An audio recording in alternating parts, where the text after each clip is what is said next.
Bonjour à tous et à toutes et bienvenue dans ce nouvel épisode de la saison 3 de Jumpscare, votre podcast hebdomadaire sur le cinéma horrifique. Épisode assez spécial aujourd'hui, on va vous parler d'actualité avec un film sorti très récemment, qu'on avait eu la chance de voir en avant-première en décembre dernier lors de la dernière édition du Festival international du film fantastique de Paris, le PIF, festival dont on vous a déjà beaucoup parlé et qu'on ne vous présente plus. Ce film, c'est Hérésie, un film qui se passe au Moyen-Âge dans un petit village rempli de fanatiques religieux et de superstitions en tout genre, entouré par une vaste forêt sombre dans laquelle il est interdit d'entrer car de nombreux mystérieux dangers y rôdent. C'est dans ce contexte que nous découvrons Frida, jeune femme qui essaie de concevoir un enfant avec son mari tant bien que mal et qui porte sur ses épaules le poids de l'infertilité de son couple, à tel point qu'elle se tourne vers Dieu pour l'aider à tomber enceinte et va trouver de l'aide auprès du prêtre du village. Mais lorsque le boucher local tente d'abuser d'elle et la poursuit dans la forêt, ce dernier disparaît mystérieusement. Frida, elle, revient indemne, la première à jamais revenir de la forêt. La communauté commence à soupçonner que ce n'est pas Dieu qui l'a protégée, mais une force obscure dissimulée dans la brume à la lisière de la forêt. Frida elle-même se met à douter, mais ses incertitudes donnent naissance à une nouvelle foi en elle, une foi en ceux qui rôdent dans l'obscurité et dans la forêt. Vous l'aurez compris, c'est un pur film de folk horror, la folk horror sous-genre qui détourne des éléments folkloriques de manière horrifique. Et aussi concrètement, c'est un petit coup de cœur de la rédac. Pour le contexte, on va devoir vous parler un peu des coulisses du podcast et de comment on organise des épisodes avec des réalisateurs. Quand la programmation du PIF était en train d'être annoncée, on a demandé une accréditation avec Jumpscare pour couvrir le festival et faire un gros épisode dessus sorti il y a quelques semaines pour les retardataires et aussi pour pouvoir avoir accès à de possibles interviews. L'attaché presse du festival, qu'on salue au passage, nous a communiqué quelques invités et quelques films pour qu'on puisse s'organiser et venir en sachant qui on voulait interviewer. Dans le cas présent, on parle d'un premier film. C'est le premier film du réalisateur Didier Konings, réalisateur néerlandais qui s'est mis derrière la caméra après une carrière super solide dans les concept art, matte painting et autres peintures numériques. Il a bossé entre autres sur le dernier film de la saga Planète des Singes, sur Doctor Strange 2 ou encore Stranger Things. Et donc oui, c'est donc un film d'horreur néerlandais qu'on chronique aujourd'hui, chose assez rare pour être soulignée, et c'est un des aspects qui nous a attirés quand on nous en a parlé. Un autre aspect qui nous a plu, c'est qu'on a, avec Jumpscare, la possibilité de mettre en avant des premiers films et des nouvelles voix dans le cinéma de genre. C'est toujours un pari risqué, puisqu'on sait jamais si le film va plaire. On va miser sur des films qui peuvent se foirer, mais ça nous semble important de surveiller ce qui sort en festival et d'essayer de donner de la visibilité quand l'opportunité se présente. Quand on nous a dit qu'on avait l'occasion de nous entretenir avec ce jeune réalisateur, comme il n'avait aucun film à son actif et qu'on pouvait pas dire oui sans connaître le sujet, on nous a fait parvenir le film pour qu'on puisse prendre une décision. Je reçois le film, je le regarde, j'ai aimé ce que j'ai vu. Amélie, qui était là aussi dans la boucle, le reçoit, elle aime ce qu'elle voit et elle donne son feu vert. C'est comme ça qu'on s'est retrouvé à interviewer Didier Konings dans un restaurant à côté du Max Linder pendant la projection de son film. Donc un Didier Konings un peu stressé évidemment, premier film, grand festival, grosse pression. Un film qui a eu des bons retours mais qui a un peu divisé sur certains points, même dans l'équipe, vous allez voir, c'est pas parce qu'on a aimé qu'on a rien à dire dessus. En tout cas, Didier Konings sera donc avec nous en seconde partie d'émission pour nous parler des coulisses de son film, mais avant ça, toujours dans l'optique de vous faire découvrir Hérésie et plein d'autres films au passage, on a uni nos forces avec Shadows, la plateforme SVOD dédiée au cinéma horrifique. Quand on a vu le film et interviewé le réalisateur, on savait que le film allait sortir sur une plateforme SVOD, on savait juste pas laquelle, et au final, c'est Shadows qui l'a sorti. On s'est dit que ce serait sympa de pouvoir donner à notre audience un moyen d'aller voir le film pour mieux écouter le podcast, et on est donc très content de vous proposer un partenariat avec Shadows, avec une belle promo qui va vous donner l'opportunité de voir le film et de découvrir la plateforme. Shadows, pour les deux du fond qui ne connaissent pas, c'est une plateforme SVOD entièrement dédiée au cinéma de genre géré par des passionnés, avec un catalogue qui s'agrandit tous les vendredis, avec des films cultes, des exclus, des classiques, de l'épouvante, du gore, de la comédie horrifique, de l'animation, des courts-métrages aussi, et plein de pépites indépendantes comme par exemple Hell House LLC ou la franchise Horror in the High Desert pour les fans de Phone Footage qui nous écoutent. Et aussi, il y a plein de films chroniqués chez Jumpscare sur la plateforme ou des films qui seront chroniqués chez Jumpscare. Donc si vous avez envie de rattraper votre retard dans les films qu'on a évoqués dans le podcast, c'est maintenant ou jamais, puisqu'avec le code Jumpscare 2025, l'abonnement ne vous coûtera qu'1 € par mois pendant 3 mois pour les nouveaux abonnés. Ce code est à utiliser sur le site web quand vous créez un compte. 3 € pour 3 mois donc, et sachez que Shadows est dispo sur navigateur Android, Apple TV, Amazon Prime, Free, Molotov TV, LG TV, Orange, bref, pas d'excuses. Pour parler d'Hérésie, aujourd'hui nous sommes en présence d'Amélie, programmatrice au Festival de cinéma On vous ment. Bonsoir. De Mathieu, de la chaîne YouTube Le Coin du Bis. Hello. Et de moi-même, Romain, du Bistrot de l'horreur sur Filmo. On est que 3 aujourd'hui, une première dans le podcast. Dario a subi une opération des dents de sagesse il y a quelques jours, donc il la ferme enfin. Lily est sans doute en train de faire de l'aérobic devant Buffy contre les vampires, et Mylène doit être quelque part sur Letterboxd en train de mettre des notes beaucoup trop hautes à des slashers de merde. Pendant que les vrais guerriers se retrouvent aujourd'hui pour parler de folk horror. Merci Amélie et Mathieu. Oh, de rien. C'est pas pour rien que vous êtes mes préférés du podcast. Amélie, Oui. tu as vu le film plusieurs fois maintenant, puisque tu l'as vu à l'époque en lien presse, en Tout à 12D, fait. tu l'as vu, tu l'as revu pour le podcast. Oui. C'est ton moment, dis-nous tout. Hérésie, qu'est-ce que tu en as pensé ? Alors, Hérésie, très très bonne surprise. Je vais essayer d'en parler sans trop spoiler l'interview de Didier Koenig, parce qu'il nous a donné plein d'infos très croustillantes sur le film, sur comment ça avait été produit, comment c'est réalisé, d'où est-ce que l'idée lui est venue et tout ça. Et notamment, pourquoi le film dure 1 heure. Donc, n'hésitez pas à écouter l'interview, parce que c'est un truc qui nous avait Oui, interrogé. On s'était dit, c'est bizarre de faire un film d'1 heure. Mais il y a de très bonnes raisons à ça.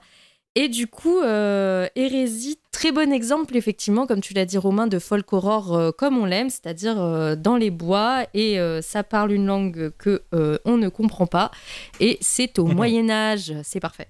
Donc, je me suis un petit peu interrogée sur le folklore danois, puisque le film en titre original, c'est Viteviven, je ne sais pas si je prononce très bien. Ce qui veut dire la dame blanche, les dames blanches en l'occurrence. Donc je me suis un petit peu penchée sur ce folklore-là pour savoir un petit peu de quoi on parle. Alors en France, en Angleterre, tout ça, la dame blanche c'est un truc assez connu. C'est une creepypasta que tous les collégiens se transmettent de génération en génération de 6e. C'est censé être une femme que généralement on trouve au bord de la route qui fait du stop, mais elle peut aussi être dans les châteaux, dans les grottes, près des lacs, tout ça. Mais ici, on ne parle pas exactement de la Dame Blanche comme chez nous. On est plutôt sur une tradition saxonne, anglo-saxonne, qui la rapproche plutôt des banshees. Donc, c'est une légende irlandaise, écossaise, qui sont des femmes comme ça, qui sont censées annoncer la mort. Mais surtout dans le folklore médiéval germain et danois, c'est plutôt des figures qui sont mi-déesses, mi-sorcières. En fait, Viteviven, ça peut se rapprocher de Dame Blanche, mais aussi de Wise Woman. White Woman ou Wise Woman, puisque White et Wise ont la même étymologie, donc femme soit savante, soit femme blanche. Et en fait, c'est de là que vient un petit peu le mythe de la sorcière, puisque à la base, les sorcières, comme vous devez certainement le savoir, ça remonte un petit peu aux femmes qui s'y connaissaient en herbologie, en médecine. C'était les femmes qui avaient le savoir, notamment le savoir médical.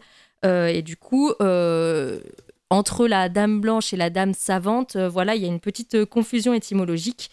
Sachant que, en fait, la couleur de la sagesse dans la culture danoise et germanique, c'est plutôt le bleu.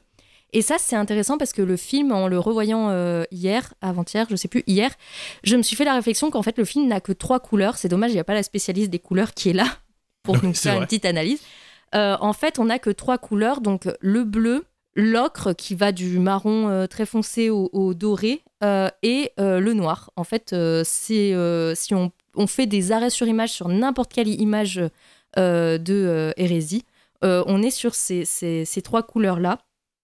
Donc au final, la présence du bleu n'est pas si étonnante si on rapporte au fait que ce soit une symbolique de la sagesse des femmes. Donc normalement, les Viteviven, ce sont des sorcières mortes qui, après leur mort, errent comme des esprits dans les forêts et aident celles et ceux qui en ont besoin. Donc là, on est tout à fait là-dedans. Et elles peuvent même... Il y a une certaine mythologie qui disent aussi que si tu les rencontres, ça met fin à ton mariage. Donc sans vouloir spoiler le film, on est aussi un petit peu là-dessus. Mais du coup, il y a un truc qui est intéressant dans le film, malgré les thématiques. Donc, si vous voyez le film, il y a des thématiques qui sautent aux yeux, hein, notamment bien sûr la féminité, la maternité, le savoir des femmes, la solidarité féminine aussi. Mais il y a aussi quelque chose qui est sur le fait que et c'est quelque chose de très présent dans la folk horror d'une manière générale, c'est que les mythes anciens qui se transmettent de façon orale sont effacés par la chrétienté. Et ici, on a exactement ça, c'est-à-dire que on a deux figures de pouvoir en fait qui s'opposent, c'est-à-dire l'Église représentée par le prêtre et donc un personnage masculin, et on a ces figures dans la forêt qui sont féminines et qui vont comme ça aider les protagonistes femmes et punir les hommes qui se comportent mal. Et c'est intéressant puisque à l'arrivée de la chrétienté dans la culture danoise, cette figure de femme blanche, de dame blanche, a arrêté d'être perçue comme quelque chose de plutôt positif, c'est-à-dire un esprit de la forêt un petit peu elfique, une sorcière qui aide son prochain ou ceux qui en ont besoin. Et donc, avec la diffusion de la religion chrétienne, ça a été perçu plutôt comme des fantômes de sorcières maléfiques et qui apparaissent dans la forêt et notamment dans la brume. Et ça aussi, c'est un élément du film qui est très très présent, c'est la brume, le brouillard. Oui. On est sur des sorcières qui sont à la fois des êtres, on va dire, humanoïdes, mais qui sont aussi un peu des arbres, qui sont un peu... qui se confondent avec la forêt, en fait. Elles peuvent être de la brume, elles peuvent être un arbre, elles peuvent être elles se fondent comme ça dans les ombres de la forêt. Et c'est ce qui les rend esthétiquement super intéressantes. On a vraiment... on voit que c'est un concept artiste, Didier Koenig, et qu'il a pensé ces créatures pour en faire des sortes de muses, de sorcières mi-humaines, mi-végétales comme ça, et qui sont la forêt, en fait, qui l'incarnent, qui la représentent et qui en font totalement partie. Avec un taf de maquillage de fou. Ouais. Et il y a aussi des scènes, vous verrez des scènes de body horror, vraiment. Ah oui. Très très bien faites et assez dégueulasse, ouais. Donc ne vous fiez pas à son air de conte folklorique comme ça avec une femme qui erre dans la forêt. En fait, il y a quand même 2-3 trucs assez violents et assez graphiques. Voilà, je vais pas beaucoup en dire, je vais vous laisser découvrir le film. Je pense qu'il faut pas trop en dire parce qu'il a une intrigue relativement simple, ça va direct à l'os étant donné qu'on est sur 1 heure de film, on n'a pas 1 million de protagonistes et on n'a pas des sous-intrigues diverses et variées, donc ça va vraiment droit au but, on va dire. Donc je vais vous laisser découvrir ce superbe film. Merci Amélie. En effet, j'ai oublié de dire en intro que le film il fait 1h06, donc on se rapproche dangereusement du moyen métrage, ce qui est un aspect qui nous a attiré aussi dans le sens où vendre ce genre de film c'est assez compliqué, c'est peu distribuable en salle. Alors c'est fait sur mesure pour les plateformes du coup, pour ça que c'est sans doute sur Shadows etc, mais que c'est un format peu connu, et en plus réussir à faire un film cohérent en 1 heure, ça c'est toujours un peu compliqué parce que ça peut vite être pas assez. Vite even. Ouais, allez. Mathieu. Donc voilà, Mathieu, toi tu l'as vu un peu après nous, il me semble. Qu'est-ce que tu en as pensé sur le bissomètre ? Alors oui, effectivement, moi je l'ai vu un petit peu après. Concernant mon avis, je t'avoue que passer après Amélie, c'est un petit peu chaud. Quand Amélie démarre le podcast ou qu'elle le termine, généralement, c'est pas bon signe pour les autres. Ah oui. Sans surprise, voilà, j'ai beaucoup aimé. Je suis pas forcément un fan de folk horror. Comme tout le monde, j'adore The Wicker Man, j'ai apprécié Midsommar et il y a pas mal d'autres films en fait du genre que j'aime, tu vois. Mais c'est pas forcément le genre qui arrive en premier quand tu me demandes c'est quoi ton sous-genre du cinéma horrifique que tu préfères, quoi. Donc j'y suis allé peut-être pas reculons, mais je me suis dit bon, heureusement qu'il fait qu'1 heure parce que en l'état ça m'a l'air d'être une espèce de redite de The Witch que j'avais trouvé sympa, mais c'était pas non plus le film de Eggers que je préférais là aussi, quoi. Pendant le visionnage, plus j'avançais, plus j'étais surpris par ce que je voyais, parce que comme tu l'as dit, le réalisateur c'est avant tout un plasticien. Et ça se ressent très vite. Enfin, chaque plan est vraiment extrêmement bien cadré, bien éclairé. Cette espèce de truc autour des 3 mêmes couleurs qui reviennent, je trouve que ça donne une espèce de patte à l'ensemble qui est très belle, qui marche très très bien. Quand ça doit être sanglant, salé, il y a un tableau, enfin je peux pas appeler ça autrement, horrifique, qui est vraiment glaçant. Le travail sur les prothèses, il est fantastique. Ça dure pas franchement très longtemps, c'est juste quelques secondes à l'écran, mais c'est quelques secondes qui sont franchement mémorables. Moi, il y a aussi une scène qui m'a marqué, c'est une scène de transe, où là vraiment on part limite en fait sur l'expérimental, c'est-à-dire qu'il y a des espèces de formes, de couleurs, de trucs, de fluides, de machins bizarres en fait qui sont sur l'écran. Et ça, encore une fois, je trouve ça culotté, quoi, pour un film qui n'est que, entre guillemets, de la folk horror. Le film est vraiment sans surprise, mais enfin, je dis pas ça de manière péjorative, c'est-à-dire que c'est...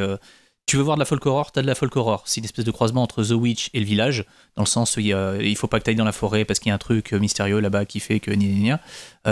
C'est du déjà vu, mais c'est du déjà vu extrêmement bien fait, parce que, encore une fois, il y a cette patte visuelle qui fait que on a beau avoir déjà vu cette histoire 40 fois, on est happé par le truc, et à titre personnel, j'ai pas vu du tout le temps passer, quoi. Donc je suis très très très curieux de savoir ce que ce réalisateur va faire après, que ça soit sur une durée équivalente à celle-ci ou sur une durée beaucoup plus longue, parce qu'en l'état, je trouve que c'est un très bon départ, quoi. Voilà.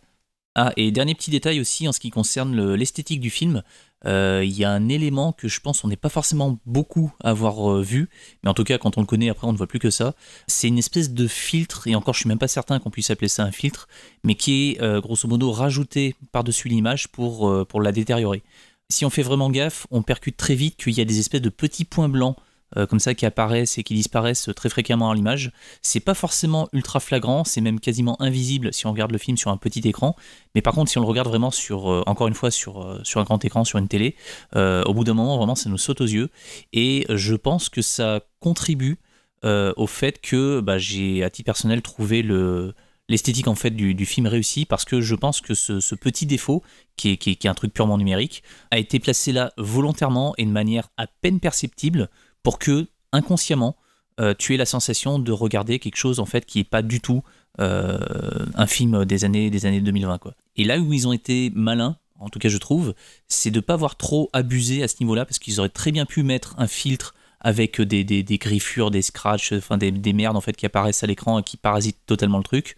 Non, là c'est vraiment extrêmement léger, mais c'est suffisamment présent pour que ça puisse nous brain de manière inconsciente, et ça nous fasse encore plus apprécier le film. T'as très bien résumé la chose, c'est un best-of de tellement de choses en fait. Il arrive à caler tellement de références, on a du gore à la Rob Bottin au milieu du film, comme tu l'as dit, cette séquence qui est rapide mais qui est dégueulasse, qui rappelle vraiment The Thing, je trouve, dans le design de ce qui se passe. On peut pas aller trop loin non plus, pour pas spoiler. T'as de la trance, t'as de l'expérimental, folk horror, tu retrouves beaucoup de films que tu connais. Bon, The Witch, tu l'as cité, c'est l'évidence, dans le sens où c'est clairement l'inspiration, quasiment pas loin du copier-coller sur certains cadrages, mais on pense aussi au Village de Shyamalan, évidemment. Un village paumé et qui est bloqué par une forêt, et si tu vas dans la forêt, il y a des choses dans la forêt, tu vois, enfin, c'est le Village, clairement. Quand j'ai vu le film, je me suis dit, putain, ok, c'est un starter pack de la folk horror.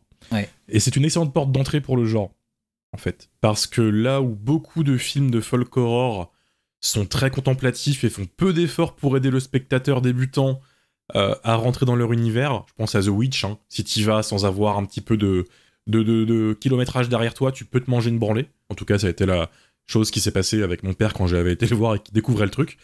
L'avantage de Hérésie, c'est que ça dure 1 heure, donc ce côté contemplatif, tu l'as pas vraiment, même si le film, il est magnifique. C'est une réussite formelle totale.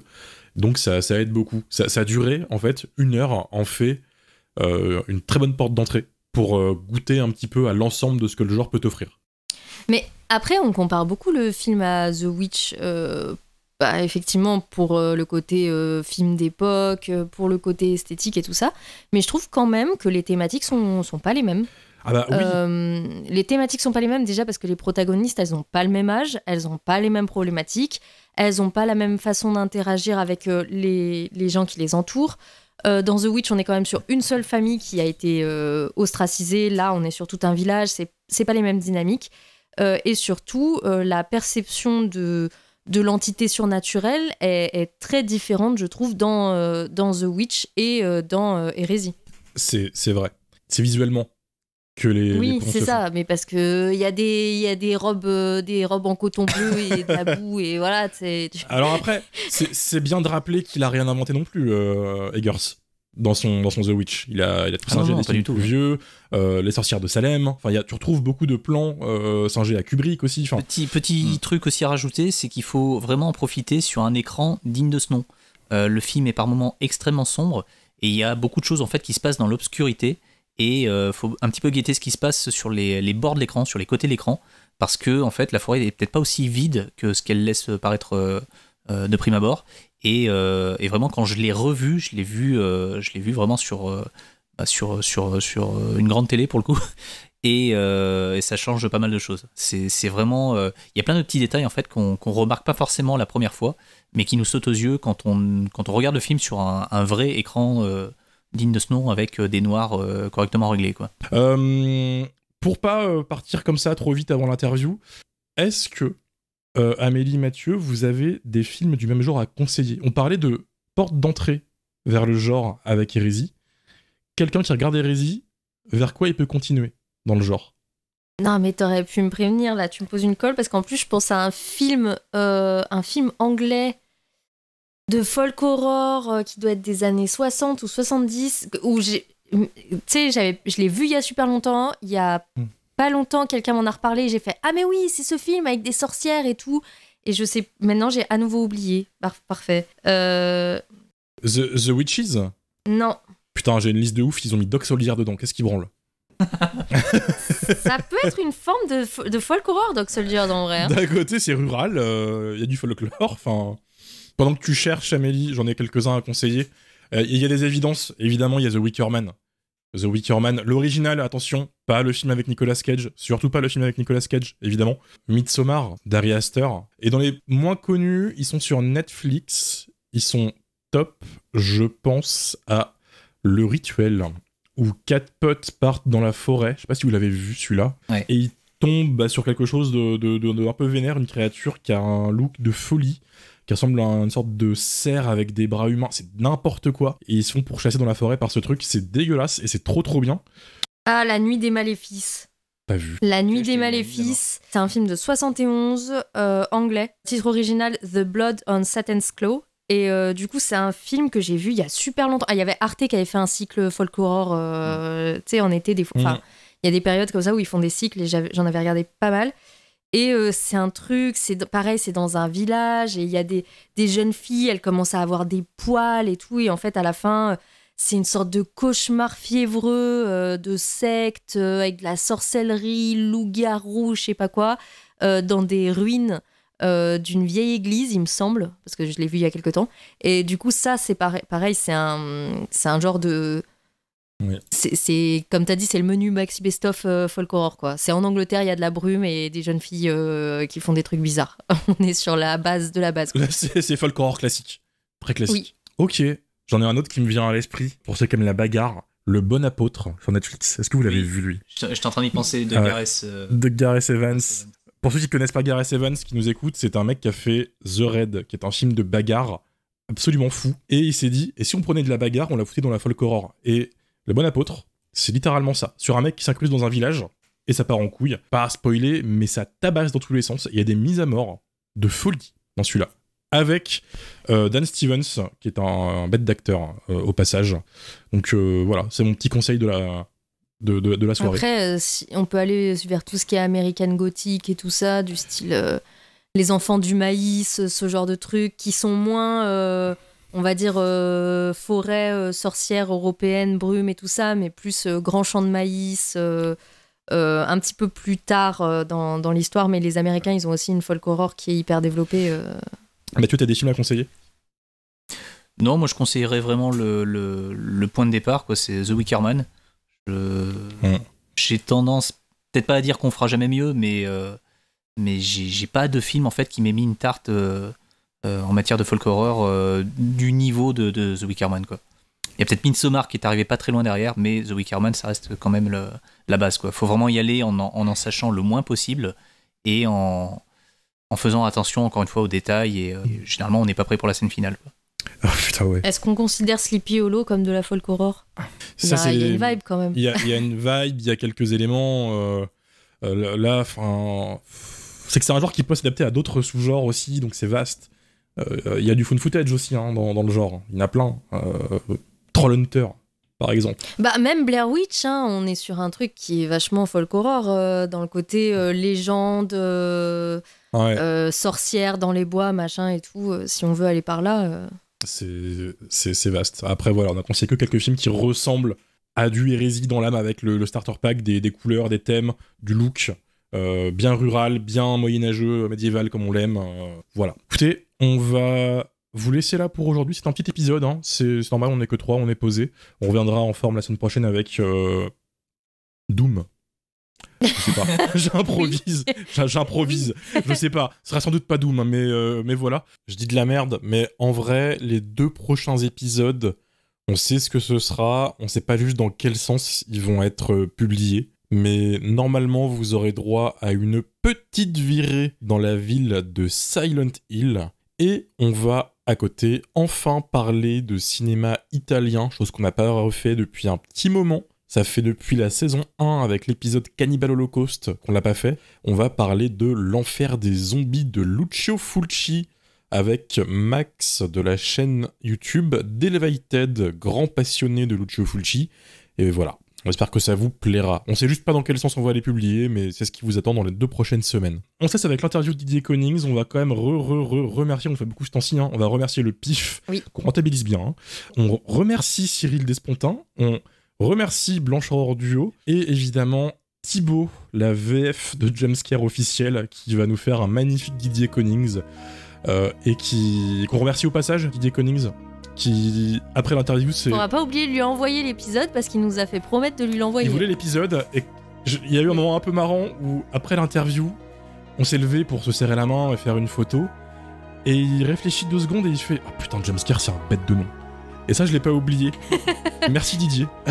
Merci beaucoup. Enfin voilà, on se laisse avec l'interview, puis on vous dit à la semaine prochaine. Salut. Alors Didier Connings, merci beaucoup d'être avec nous aujourd'hui. Tout d'abord, est-ce que vous pouvez nous parler des origines du projet ? Yes, the project was being birthed by an initiative in the Netherlands that was. Oui, le projet est né d'une initiative aux Pays-Bas fondée par Martin Koolhof, un réalisateur néerlandais. Vous le connaissez peut-être grâce au film Winter War ou Brimstone, un film récent avec Kit Harington, Guy Pearce et Dakota Fanning. Il soutient beaucoup le cinéma de genre, surtout dans notre pays. Il a sa propre émission de télévision sur le sujet, où il parle autant de western que de films de zombies. Il informe au mieux possible le public néerlandais sur le genre. La chaîne de télévision où il a son émission a lancé une initiative où il essaie de sélectionner 6 jeunes cinéastes pour réaliser leur propre film de genre. Et j'étais l'un de ces 6 réalisateurs sélectionnés. J'ai vraiment eu beaucoup de chance. On a pitché notre idée, ça a été validé, et puis nous nous sommes lancés. C'est comme ça que ça a commencé. That's how it started. Yeah. Est-ce que le film est inspiré d'une partie particulière du folklore néerlandais ou d'un conte en particulier ? Yes, yeah. So our film is called Notre film s'appelle donc Witweven, mais à l'international, nous l'appelons Hérésie. Mais Witweven est de base un folklore néerlandais très connu qui n'a jamais été adapté à l'écran. En plus, en y regardant de plus près, ce folklore ressemble beaucoup à un film d'horreur, parce que les créatures du folklore vous tuent si vous avez des mauvaises intentions. Et si vous avez des bonnes intentions, elles peuvent aussi vous aider. Et c'est cet aspect d'équilibre qui a vraiment suscité mon attention. C'est de là que tout vient. Je crois qu'en France, vous avez une légende similaire avec la Dame Blanche. C'est un peu la version néerlandaise de celle-ci. Yeah. Vous avez réalisé plusieurs clips musicaux et courts-métrages avant Hérésie, qui est votre premier long-métrage, je le rappelle. Quels ont été les plus grands défis que vous avez rencontrés en tant que réalisateur sur ce projet ? Well, the initial idea that was Eh bien, l'idée initiale du scénariste, Mark Nolkemper, est que le film devait prendre place à notre époque. Mais ensuite, pendant qu'on travaillait sur le pitch du projet, je me suis dit, faisons plutôt un film médiéval. Ça a littéralement tout compliqué. Parce qu'il s'agit plus seulement de faire un film d'horreur folklorique et tout ce qui va avec, c'est désormais un film médiéval et on voulait qu'on soit assez précis par rapport à cette époque. Il a donc fallu faire beaucoup de recherches. La langue du film utilisée, par exemple, est le saxon. C'est la façon dont on parlait aux Pays-Bas en l'an 1000. Et c'était un sacré défi. Puis pour moi, en tant que réalisateur débutant, je suis allé prendre des cours de théâtre pour être sûr de parler la langue des acteurs et de les diriger. À part ça, les soucis, c'était vraiment juste le budget et le temps. Nous avions beaucoup d'ambition et nous avions seulement 11 jours de tournage. Et beaucoup d'autres choses ont été compliquées. On pourrait en faire toute une liste. Mais bon, j'espère que ça répond déjà à la question. Hope that answers the question. Yeah. Le film dure 1 heure, 61 minutes, quelque chose comme ça exactement. C'est assez inhabituel comme durée. Pourquoi avoir fait ce choix ? Yeah, so that's a good question. It's a question that comes up a lot. C'est une question qui revient souvent et je la comprends. Ça prend de manière positive, les gens sortent du film et se posent la question en me disant « Pourquoi cette durée ? On voulait que ce soit plus long ? Ou alors on voulait rester un peu plus longtemps dans cet univers ?» Et je suis d'accord avec eux, mais on n'avait vraiment pas le choix. Parce que, comme je l'ai dit, l'initiative venait d'abord d'une chaîne de télévision. Ils avaient réservé une certaine durée d'antenne. Nous devions donc maximiser le temps que nous avions à notre disposition et c'était 60 minutes tout rond. Bon, on a réussi à pousser jusqu'à 61 minutes et ils ont accepté. C'est donc la durée maximum que l'on a pu faire. That's as long as we were able to make it. Yeah. Dans votre film, la forêt murmure, elle hurle et ça donne une atmosphère très particulière au film. Donc, comment avez-vous travaillé le sound design pour Hérésie ? Yeah, great question. That's because the sound design. Excellente question, parce que la conception sonore était, comment dire, j'aime tous les aspects de la réalisation d'un film, les effets spéciaux, le jeu des acteurs, et donc j'adore le sound design. Pour cette conception sonore, je me suis donc beaucoup amusé en studio avec nos sound designers, c'est-à-dire Dennis Van Rijswijk, Jordi Zellman et Ryan Van Ackers qui nous ont aidés pour certaines choses. C'est incroyable parce que la forêt devait vraiment être un personnage, comme vous l'avez décrit. Et je voulais vraiment qu'elle soit vivante. Et l'équipe a ajouté beaucoup de couches sur l'ensemble. Des craquements d'arbres, du vent. On a mis beaucoup d'énergie pour faire littéralement respirer cette forêt. Et bien sûr, il y a les cris qu'on entend. Ils viennent d'un ami de très longue date, de l'école primaire, Arnold. J'ai beaucoup d'amis bizarres. Quand vous faites du cinéma, ce sont ces personnes-là dont vous avez besoin. À l'école, il criait toujours de manière super étrange, et il s'est très vite fait démarcher par des groupes de screamo ou encore de death metal. Il est d'ailleurs maintenant dans un groupe appelé Phosphore. Je suis allé le voir et je lui ai dit « Mec, j'ai vraiment besoin de tes cris ». Et ne cherchez pas plus loin, Arnold était notre homme. Je l'ai amené au studio, il s'est mis à crier, on a eu des tonnes de cris différents, c'était parfait. Nous l'avons même pas vraiment modifié, beaucoup des sons du film sont les siens, il est génial. So a lot of those sounds are him and it's great. Hérésie est un film d'horreur folklorique, de la folk horror. C'est un genre qui est devenu très populaire ces derniers temps. Comment est-ce que vous expliquez un peu le récent renouveau, la grande percée de ce genre récemment ? Yeah, I don't know if I can really explain it. Je sais pas si je peux vraiment l'expliquer. Peut-être nous avons plus besoin de ce genre de film. Je dirais que c'est ça. Je pense qu'il y a beaucoup de lassitude de la part du public avec les gros films comme les films de chez Marvel par exemple. Trop d'effets spéciaux ou trop de remakes. Alors que la folk horror, c'est un genre où on peut exprimer quelque chose d'authentique par rapport à une culture. Et les gens veulent des histoires plus authentiques. Des histoires plus intimes, moins grandioses. C'est plutôt rafraîchissant pour les gens. Maintenant que nous avons vu des millions de films de super-héros. C'est aussi un peu pour ça que j'aime faire ce genre de film moi-même. C'est plus ça le cinéma, selon moi. It's more cinema for me. Yeah. Vous avez travaillé sur de nombreux blockbusters en tant qu'artiste VFX et concept artiste. Cette expérience vous a-t-elle aidé lorsque vous avez réalisé Hérésie ? Yes, yeah, it really helped. So I also gotta say positive Oui, things. oui, ça m'a vraiment aidé. Et pas que du négatif à dire sur les films hollywoodiens. Ce qui est vraiment bien, c'est que oui, les nouvelles techniques et les développements technologiques récents m'ont vraiment aidé à rationaliser la réalisation du film. Parce que, comme je l'ai dit, nous avions que quelques jours de tournage. Alors, comment être le plus efficace possible ? Comment s'assurer d'être prêt pour une mission comme celle-là ? Et donc, ces techniques, comme la prévise par exemple, technique qui est très utilisée pour beaucoup de blockbusters où ils déterminent tous les plans à l'avance et disposent des scans du lieu de tournage. C'est peut-être un peu exagéré pour un film indépendant, mais je voulais vraiment faire ce genre de technique. Parce que, pour moi, plus tu prépares, plus tu as confiance en toi lors du tournage.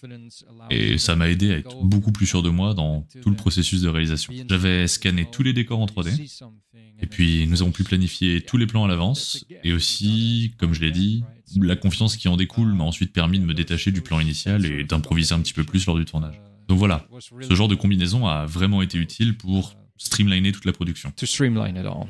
Yeah. En parlant de décor, Hérésie est un film tourné en extérieur naturel, ce qui vous impose beaucoup plus de contraintes avec la lumière, avec le temps. Par exemple, vous pouvez pas éclairer comme vous voulez à cause du soleil, de l'heure, de la météo, etc. Est-ce que vous pouvez nous dire un petit peu comment vous avez approché ce challenge ? Yeah. Of course, being in nature. Oui, être dans la nature avec du matériel audiovisuel, c'est compliqué. Nous avions une tempête de neige, nous avons eu de la pluie, tout ce qui pouvait mal tourner, quoi. C'est la loi de Murphy. Pour nous, l'objectif était d'essayer de contourner les conditions météorologiques au maximum. Du coup, lorsqu'il y avait une tempête de neige, on allait à l'intérieur du village et on tournait quelques scènes d'intérieur. Et on retournait dehors une fois que la tempête était passée ou quand l'équipe avait enlevé toute la neige. Ensuite, en ce qui concerne l'éclairage, on s'est inspiré des films comme The Revenant pour voir comment ils s'y prenaient et comment ils utilisaient la lumière naturelle. Le look qu'on voulait était pictural, brut, réel, et on voulait vraiment qu'ils mettent en valeur la beauté de la lumière naturelle. La brume était, quant à elle, très difficile à contrôler, car s'il y a un peu de vent, elle disparaissait. On devait parfois attendre que le brouillard se dissipe, que le vent change de direction, et de s'adapter en direct. Mais comme il faisait extrêmement froid, l'avantage était que le brouillard était suspendu et se déplaçait très lentement.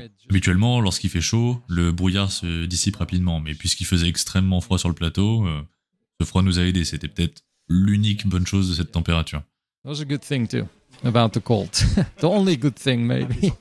Yeah. Il y a aussi beaucoup d'effets spéciaux à l'ancienne dans les films et d'effets de créatures aussi. Pouvez-vous nous parler un peu de la création de ces créatures et de vos intentions avec leur design ? Yeah. There's of Oui, course. il y a déjà bien sûr la possibilité d'avoir notre propre interprétation de l'apparence des créatures de ce folklore. Elles devaient être féminines avant tout, c'est pourquoi elles sont connues. Dans certaines peintures ou des recherches qu'on a fait, elles apparaissent ou ont été représentées comme des créatures fantomatiques. Ou encore au contraire, parfois, certaines d'entre elles ressemblent davantage à des créatures tangibles. Dans ma version, j'ai choisi d'en faire une créature tangible qui peut vous toucher. Ce n'est pas un fantôme. C'est vrai que c'était plus effrayant et je les voyais comme une sorte de tribu, car elles avaient leur propre communauté, leur propre façon de vivre dans la forêt. Nous avons donc examiné de nombreux éléments de la forêt, comme des bois de serre, leur type de peau, des éléments comme de l'écorce. Et c'est comme ça que nous avons créé, en quelque sorte, une créature qui pouvait réellement vivre dans la forêt. Nous avons développé tout ça en nous basant sur un dessin d'un ami, Austin Sharp, que je connais depuis longtemps, qui est un illustrateur-designer très talentueux basé à Hollywood. Et c'est lui qui a conçu le design final de la créature. Ce qui m'a inspiré quand j'ai lu son dessin, c'est que la créature se tenait debout comme un arbre, et ça m'a fait peur, car elle se fondait parfaitement dans le décor. Imaginez qu'elle commence à bouger avec le crépitement du bois, vous voyez une branche qui devient soudainement un bras, et c'est ce genre de révélation aussi fascinante qu'effrayante que je cherchais. Nous avons donc choisi ce design, et nous avons fini par faire appel à la boîte Aerofix pour la créer en vrai. Une boîte gérée par un copain avec qui j'ai étudié en école de ciné, et nous cherchions justement le meilleur projet possible pour travailler ensemble, et c'était celui-là. Il s'est occupé de tous les maquillages, il a trouvé un interprète et nous avons fait le moulage sur lui. Il a travaillé avec de l'argile, j'ai pu voir tout le processus de création avec le costume qui se crée petit à petit sur l'interprète, c'était super cool. Je me sentais comme un enfant dans un magasin de bonbons. Pour pousser l'ensemble plus loin, on a décidé de n'éclairer que très légèrement le costume sur le plateau et ça donnait vraiment l'impression que les branches étaient vivantes. Et l'arbre avec le corps et la chair dessus ? Yeah, that's, I would say, our homage or our love letter to The Thing. Big inspiration. C'est notre hommage à The Thing de John Carpenter. C'était une de mes inspirations, mais aussi un des aspects du folklore qu'on adapte. Les créatures peuvent vous tuer de manière très brutale si vous agissez mal. Et on s'est demandé, d'accord, mais quelle serait la manière la plus brutale ? Eh bien, c'est ça.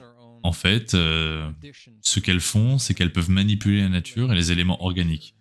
C'est notre ajout personnel au folklore. Elles peuvent changer les éléments organiques, comme les arbres, mais aussi les tissus humains. Et on s'est dit, ok, que se passe-t-il si elles peuvent littéralement fusionner un arbre avec un homme et il serait toujours en vie pendant ce processus. C'est comme ça que cette scène horrible est née. Et nous avons également fait tout ça de manière pratique, à l'ancienne, avec une marionnette dont le cœur pouvait réellement battre et on pouvait manipuler sa tête derrière. L'équipe maquillage a fait un travail incroyable. They did an amazing job. Yeah.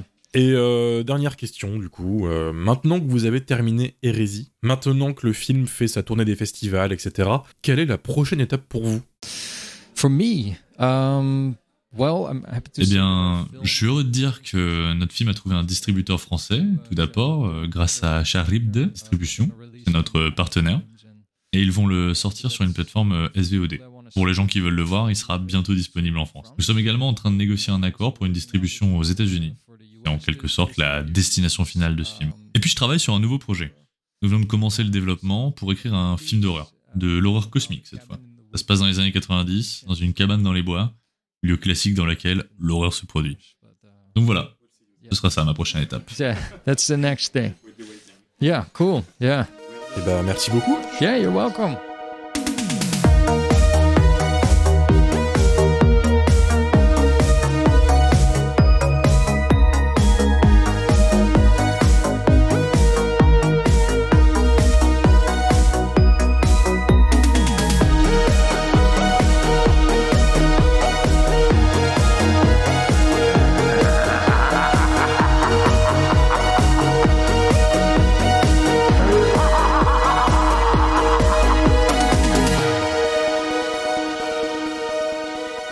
pense qu'il y a beaucoup de lassitude de la part du public avec les gros films comme les films de chez Marvel par exemple.